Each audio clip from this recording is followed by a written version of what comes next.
Episode के starting में हम हानबम को देखते हैं जो कि कहीं जा रही होती है। तभी वो देखते हैं कि कीजून से काफी सारी कॉल्स की हुई होती है। तो वो सोचती है कि इसने मुझे इतनी कॉल्स क्यों की है। तभी वहाँ पर चोईहुन आ जाता है। हानबम कहती है तुम यहाँ पर क्या कर रही हो। चोईहुन कहता है कि क्या आप मेरे क्लाइंट्स के बारे में पता करने के लिए जा रहे हो। हानबम कहती है कि हाँ। फिर हम हानबम को मीसू के साथ देखते हैं और वहाँ पर चोईहुन भी उसके साथ आ जाता है। और मीसू हानबम को कहती है कि उस मरे हुए इंसान से तुम्हारा क्या लेना देना है। हानबम कहती है कि क्यों, मैं सिर्फ उसके क्लाइंट्स की हेल्प करना चाहती हूँ। तो मीसू उसे बताती है कि उसका कोई भी क्लाइंट्स उसे पसंद नहीं करता और चोईहुन के अगेंस्ट एक क्रिमिनल रिकॉर्ड भी है। ये सुनकर हानबम काफी चौंक जाती है और वो कीजू को कॉल करने लगती है, लेकिन तभी चोईहुन उसे रोकता है और वो उसकी बॉडी के अंदर चला जाता है। तो मीसू से कहती है कि तुम ठीक तो हो ना। तो हानबम कहती है यानी कि उसके अंदर की भी स्पिरिट कहती है कि मैं तो सिर्फ अपनी क्लाइंट्स की हेल्प करना चाहता था। फिर हम वही सीन देखते हैं जो कि लास्ट एपिसोड के एंडिंग में देखा था। कीजू हानबम को बचाने के लिए आता है और वो देखता है कि हानबम ब्रिज के ऊपर होती है और वो उसे नीचे आने के लिए कहता है, लेकिन चोईहुन उसे ऊपर ही बुलाता है। तो कीजू जैसे तैसे ऊपर आता है और कहता है कि तुम ये सब कुछ क्यों कर रहे हो।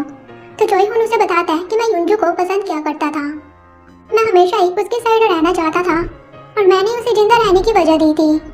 और ये सब कुछ हमें दिखाया भी जाता है और वो उसे बताता है कि फिर युंजू ने एक बॉयफ्रेंड बना लिया और उसके बाद से उसने मुझे इग्नोर करना स्टार्ट कर दिया। आखिर वो मेरे साथ ऐसा कैसे कर सकती है। और उसके बाद से ही चोईहुन उसके घर पर अपना ही कुछ सामान रखने लगता है, जैसे कि सामान, टूथब्रश और अपने कपड़े भी उसके घर पर छोड़ देता है।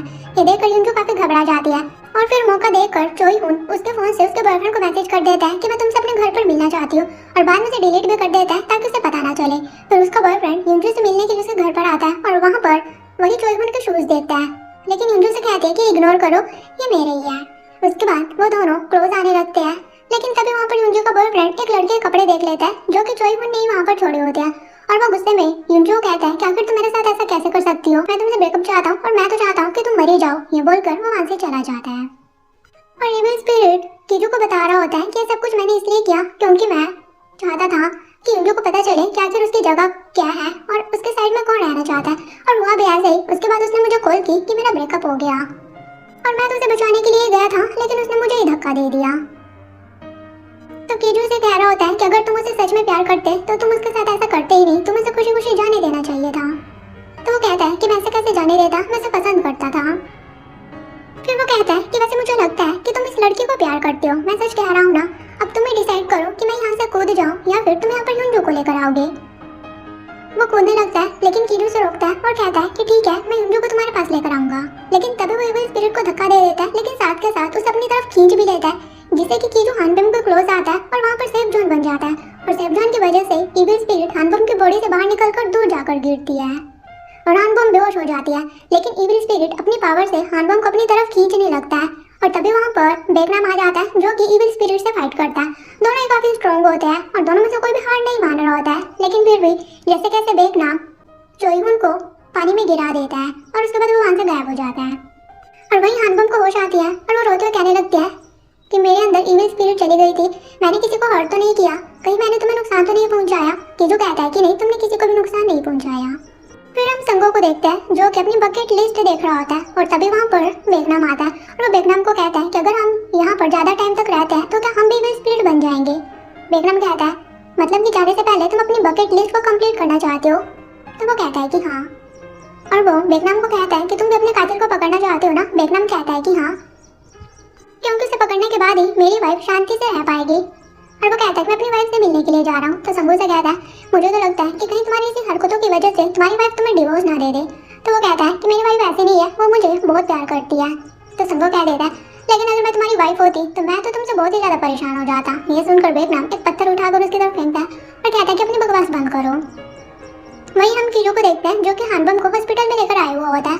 हानबम कह रही होती है कि मैं बिल्कुल ठीक हूँ, मुझे ट्रीटमेंट की जरूरत नहीं है। नर्सेज भी कह रही होती है कीजू को कि तुम्हारी वाइफ बिल्कुल ठीक है। कीजू कहता है कि मेरी वाइफ नहीं है, लेकिन हानबम कह देती है कि मेरा हस्बैंड मुझे बिल्कुल भी बीमार नहीं देख सकता। तो नर्सेज कहती है लेकिन चोट तो आपके हस्बैंड की लगी है। फिर हानबम उसे बाहर लेकर आती है और उसे बैंडेज लगाती है और कहती है कि मुझे ये समझ नहीं आ रहा कि तुम अपने स्टूडियो में इतना ज्यादा हार्ड वर्क क्यों कर रहे हो। कीजू कहता है क्योंकि मुझे डर है अगर ये स्टूडियो बंद हो गया तो मेरा अंकल मुझे मिलने के लिए नहीं आ पाएंगे। जब तक मैं यहाँ से चला नहीं जाता तब तक तुम यहाँ से डिसअपीयर मत होना। तो हानबम कीजू को हाँ करती है और कहते हैं कि तुम चिंता मत करो, मैं कहीं भी नहीं जाऊंगी।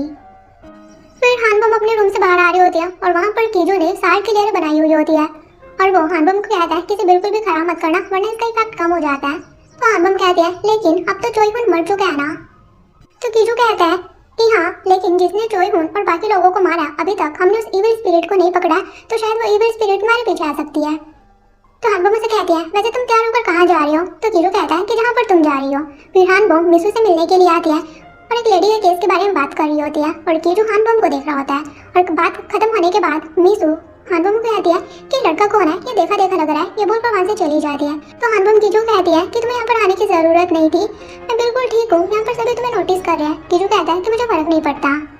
फिर हानबम जा रही होती है और कीजू उसके पीछे पीछे ही चला रहा होता है और हानबम स्माइल कर रही होती है।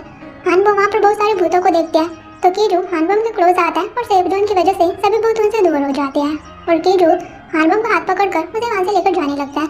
तो हानबम उसे कहती है वैसे तुम मेरा हाथ कब तक पकड़ने वाले हो। तो कीजू कहता है कि भूत कभी भी आ सकते हैं, तो मैं तुम्हें ऐसे कैसे छोड़ सकता हूँ। तो हानबम कहती है कि अच्छा ठीक है, लेकिन अब मैं खुद ही चली जाऊंगी और फिर वो अंदर चली जाती है। तो कीजू संगो को कॉल करता है और उसे पूछता है कि क्या चोईहुन सच में डिस्ट्रॉय हो चुका है। तो वो कहता है कि बेक नाम उसे ढूंढ रहा है, लेकिन उसे चोईहुन अभी तक नहीं मिला, तो शायद हो सकता है कि वो डिस्ट्रॉय हो चुका है। फिर हानबम युंजू से मिलती है और युंजू ने चोईहुन के अगेंस्ट काफी सारी एविडेंसेस कलेक्ट करके रखे हुए होते हैं, साथ में वहाँ पर उसके शूज की फोटो भी होती है। तो हानबम कहते हैं तुमने काफी अच्छा काम किया है, इन सभी एविडेंस से हम उसके क्राइम को प्रूव कर सकते हैं। तो युंजू कहती है वैसे तुम्हें कैसे पता कि मैं यहाँ पर थी, मैंने तो किसी को भी नहीं बताया। तो वो कहती है कि एक काइंड हार्टेड इंसान है जिसने कि मुझे तुम्हारे बारे में बताया है। फिर हम इंस्पेक्टर योन को देखते हैं जो कि उसी दिन की फुटेज चेक कर रहा होता है जब कीजू और हानबम पुल के ऊपर होते हैं और वो देखता है कि कीजू हानबम को धक्का दे रहा होता है। तो अपनी टीममेट को कीजू के बैकग्राउंड के बारे में चेक करने के लिए कहता है। फिर हम संगो को देखते हैं जो देखता है कि जीवन ऑफिस में काफी हार्ड वर्क कर रही होती है और वो कह रहा होता है कि इसे इतना हार्ड वर्क नहीं करना चाहिए। फिर वो एक एम्प्लॉय के बॉडी के अंदर आ जाता है और जीवन की हेल्प करता है और उसे कहने लगता है कि तुम्हें इतना हार्ड वर्क नहीं करना चाहिए। उसके टेबल से कुछ उठाने लगता है और वहाँ पर जीवन ने रेड बीन्स की लाइन बनाई हुई होती है। तो वो कहता है कि ये क्या है। जीवन कहती है कि आजकल मुझे भूतों का एहसास हो रहा है, तो मैंने ये भूतों से बचने के लिए कहा है। तो वो उसे बताता है कि तुम्हारी सीट पर ही पहले एक लड़का काम किया करता था, उसकी डेथ हो गई, तो शायद वो भूत बनकर अभी भी यहाँ पर काम कर रहा है। जीवन कहते हैं कि ये तो काफी डरावना है। तो वो कहता है वैसे क्या तुम्हें पता है कि उसकी डेथ ओवरवर्क की वजह से हुई थी, तो तुम्हें भी इतना ओवरवर्क नहीं करना चाहिए। तो जीवन कहती है कि मैं उसे समझ सकती हूँ, लेकिन फिर भी काम तो मुझे करना ही पड़ेगा। वहीं कीजू और हानबम घर आते हैं और हानबम को जीवन मैसेज करके कहती है कि आज मैं ओवरनाइट काम करने वाली हूँ, तो मेरा वेट मत करना। तो वो कहते हैं कि फिर से इतना काम कर रही है। फिर वो कीजू को कहती है कि आज के लिए मेरा बॉडीगार्ड बनने के लिए थैंक यू। कीजू कहता है कि थैंक यू की जरूरत नहीं है और उसे कहता है कि आज रात मैं तुम्हारे साथ ही रुकने वाला हूँ, जब तुम्हारी फ्रेंड आ जाएगी उसके बाद मैं यहाँ से चला जाऊंगा। हानबम कहते हैं कि ठीक है। कीजू उसके रूम के बाहर ही होता है, तो हानबम उसे कहती है कि क्या तुम साथ में सोना चाहते हो। फिर हम उन दोनों को रूम में देखते हैं। हानबम बेड पर होती है, कीजू नीचे बैठा होता है। हानबम मुझे कह रही होती है कि बाहर सोफा है, तुम वहाँ पर सो सकते हो। तो कीजू कहता है कि सोफा 40 सेंटीमीटर से काफी दूर है, हमारा सेफ जोन नहीं बनेगा। तो हानबम देखते हैं कि कीजू सोने लगता है। तो वो कहते हैं कि तुम इतना पीसफुली कैसे सो सकते हो, जबकि एक लड़की ने तुम्हें अपने साथ सोने के लिए ऑफर किया है। मैं तुम्हें सीड्यूस करने की कोशिश कर रही हूँ, एक तुम हो जो कि हो ही नहीं रही हो। तो वो नीचे आते हैं और देखते हैं कि कीजू तो सच में सो चुका है। तभी वो देखते हैं कि उसे तो फीवर होता है और उसे याद आता है कि कीजू ने उसे बताया था कि फोर्सफुली डेड गेट खोने की वजह से उसे कॉन्सिक्वेंसेस फील करने पड़ रहे हैं। फिर वो उसके लिए दवाई लेने के लिए जाने लगती है, लेकिन कीजू उसका हाथ पकड़कर रोक लेता है और कहता है कि तुम कहीं मत जाओ, बस यहीं पर बैठे रहो। और फिर कीजू उसके शोल्डर पर सर रखकर सो जाता है। फिर सुबह होती है, कीजू उठता है और देखता है कि हानबम ऑफिस जा चुकी होती है और उसने उसके लिए एक नोट छोड़ा होता है कि मैंने तुम्हारे लिए कुछ खाने के लिए छोड़ा है, इसे खा लेना और मेरी चिंता बिल्कुल भी मत करना, मैं बिल्कुल ठीक हूँ। ये देखकर कीजू काफी खुश होता है। तो वो बाहर आता है तो देखता है कि वहाँ पर जीवन होती है और जीवन को देखकर वो जल्दी जल्दी बाहर आ जाता है। और तभी वहाँ पर संगो भी आता है और संगो को देखकर भी वो अपना बॉक्स छुपा लेता है और संगो कहता है कि क्या कल कोई विजिटर नहीं आया, तुमने मुझे कॉल भी नहीं की। संगो कहता है हमने तुम्हें कॉल की थी, तुमने उठाई नहीं, हमें तो लगा कि कहीं तुम मर तो नहीं चुके हो। तो कीजू कहता है कि क्या मैं इतना पीसफुली सोया हुआ था। संगो कहता है कि हाँ। फिर हम युंजू और हानबम को पुलिस स्टेशन में देखते हैं और प्रोसिक्यूटर युंजू से पूछ रहा होता है कि तुमने चोईहुन को धक्का क्यों दिया। तो हानबम उसे कहती है कि चोईहुन उसे काफी टाइम से स्टॉक कर रहा था और खुद को डिफेंड करने के लिए उसे उसने धक्का दिया। प्रोसिक्यूटर कहता है कि क्या तुम्हारे पास कोई एविडेंस है। तो हानबम उसे सारे एविडेंस दिखाती है। फिर हानबम और युंजू बाहर आ रहे होते हैं तो रिपोर्टर्स युंजू से पूछने लगते हैं कि तुमने उसे क्यों मारा। तो हानबम उन्हें बताती है कि युंजू ने उसे नहीं मारा, बल्कि वो आदमी काफी टाइम से उसे स्टॉक कर रहा था। युंजू ने खुद को डिफेंड करने के लिए ऐसा किया है। और हानबम युंजू को रिपोर्टर्स की भीड़ से बाहर निकालते हैं। तभी उसके पास कीजू की कॉल आती है और कहता है कि क्या तुम युंजू के साथ हो। तो हानबम कहते हैं कि हाँ। फिर हानबम युंजू को उसके घर लेकर आती है और युंजू देखते हैं कि उसका घर बिल्कुल साफ होता है और सारा सामान बिल्कुल सेट होता है। वो हानबम को कहती है कि किसने किया। हानबम कहते हैं कि मैंने कहा था ना कि एक काइंड हार्टेड पर्सन है जिसने मुझे तुम्हारे बारे में बताया। और हमें दिखाया जाता है कि युंजू के घर की सेटिंग कीजू और उसके फ्रेंड्स ने की होती है। उसके बाद हानबम कीजू बेकनाम और संगो के लिए फ्राइड चिकन लेकर आती है और वो काफी खुश होते हैं, साथ में ड्रिंक कर रहे होते हैं। और तभी बेकनाम के वॉकी टॉकी पर मैसेज आता है कि डीजूर को एक जगह पर देखा है और वही आदमी होता है जिसने कि बेकनाम को मारा था। तो बेकनाम उन्हें कहता है कि तुम मेरा वेट करो, मैं अभी आता हूँ। फिर हम देखते हैं कि पुलिस इंस्पेक्टर डूजिल को पकड़ने के लिए उसके पीछे भाग रहे होते हैं और डूजिल भागते हुए छत पर आता है। वो भागने की कोशिश करता है लेकिन वहाँ पर बेकनाम होता है जो कि अपनी पावर से उसके ऊपर ड्रम गिराने लगता है। और तभी वहाँ पर पुलिस ऑफिसर आ जाता है जो कि डूजिल को पकड़ने की कोशिश करता है लेकिन डूजिल उसके सर पर कुछ मारकर उसे गिरा देता है। वो फिर से भागने लगता है लेकिन बेकनाम आसपास का सारा सामान उठाकर उसकी तरफ फेंकने लगता है और पुलिस ऑफिसर भी उसके पास आता है और उसे पकड़ लेता है। और वो बेकनाम को कहता है कि मेरे दोस्त, मैंने तुम्हारे कातिल को पकड़ लिया है। बेकनाम भी इसके लिए उसे थैंक यू कहता है। फिर ये न्यूज़ टीवी पर आ जाती है और हानबम कीजू ये सुनकर बहुत ही ज़्यादा खुश होते हैं। और वहीं बेकनाम की वाइफ नाराई बेकनाम को याद करके रो रही होती है। तो उसके पास बेकनाम आता है और कहता है कि मुझे माफ़ कर दो, मुझे तुम्हें इस तरह से अकेला नहीं छोड़ना चाहिए था। फिर हम इंस्पेक्टर सियोन को देखते हैं जो कि कीजू के स्टूडियो आता है। वो वहाँ पर एक पोस्टर देता है और तभी उसके पीछे से कीजू बाहर आता है। इंस्पेक्टर कहता है तुमने तो मुझे डरा ही दिया था। और उसे कहता है कि इसके पीछे क्या है। तो कीजू कहता है कि यहाँ पर स्टोर रूम है। तो वो कहता है कि क्या मैं देख सकता हूँ। कीजू कहता है क्या तुम्हारे पास वारंट है। लेकिन इंस्पेक्टर पोस्टर नीचे गिराकर वो दरवाजा खोलता है तो वहाँ पर स्टोर रूम होता है। और तभी वहाँ पर हानबम आती है तो ऑफिसर उसे साइड में लेकर आता है और कहता है कि तुम ठीक तो हो ना, तुम यहाँ पर क्या कर रही हो। तो हानबम कहती है कि मेरा ऑफिस यहीं पर है और हम दोनों अपने ऑफिस को शेयर कर रहे हैं। फिर वो सभी बाहर आते हैं और ऑफिसर हानबम को कहता है कि मैंने देखा था कि कीजू तुम्हें हान रिवर में धक्का देने की कोशिश कर रहा था। हानबम कहते हैं कि ऐसा कुछ भी नहीं है, हम दोनों तो वॉक कर रहे थे, आपको गलत फहमी हुई होंगी। तो वो कहता है कि अगर आपको किसी हेल्प की ज़रूरत हुई तो मुझे बताना। तो हानबम कहते हैं कि ठीक है, फिर वहाँ से चला जाता है। फिर हम उसे अटॉर्नी को देखते हैं जिसने कि हानबम को काम से निकाला था और वो टीवी पर न्यूज़ सुनता है कि हानबम ने हुंजू को बेकसूर साबित करने में हेल्प की है और चोई हुन के क्राइम को सामने लेकर आई है। फिर हम बेकनाम को संगो के साथ देखते हैं। संगो कहता है तुमने मुझे कॉफी शॉप पर क्यों बुलाया है। तो बेकनाम कहता है मुझे तुमसे एक फेवर चाहिए।